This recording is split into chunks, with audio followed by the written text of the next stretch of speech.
We've seen where this can lead, right? I have a very good friend who wrote a fantastic piece about the resegregation that is happening in various schools across the country to kids, third and fourth graders being divided up, physically divided up in sort of the white quadrant, the black quadrant, the BIPOC quadrant, et cetera, et cetera.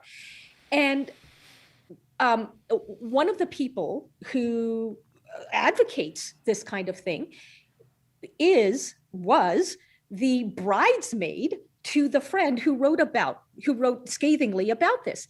And when my friend saw that her former bridesmaid was on board with this divvying up of kids, she asked her former bridesmaid, "What gives? What happened?" And the educator who, advocates this kind of resegregation said, "Well, I'm proud to be working at a school that is willing to try new things." To try old things, really. To try old. How does it not occur to her that we did try this and it was bad? How does an educator not realize that this is not a new thing? It's an old thing. Yes. Tell me how that happens, Bret. Well, I wish I knew. And, of course, I rather famously lived this exact phenomenon as I watched my college embrace segregation. I did the obvious thing, which was to point out that this wasn't a good idea.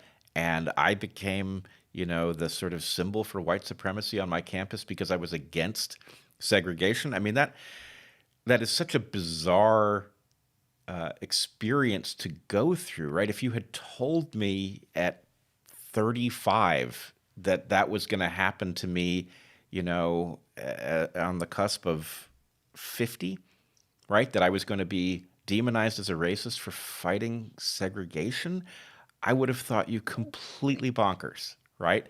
Likewise, if you had told me 10 years ago that we would be having a fight over whether or not there was a sexual binary that was supported by scientific evidence. I mean, this couldn't possibly be a more secure conclusion. It has nothing to do with humans. It goes back 500 million years in our lineage alone, right? How could we possibly find ourselves fighting over that? Or the idea that in mathematics we would be fighting over whether or not 2 + 2 indeed equals 4 in some fundamental way. Like, how did we allow the very basic rules for memory or extrapolation to be taken from us?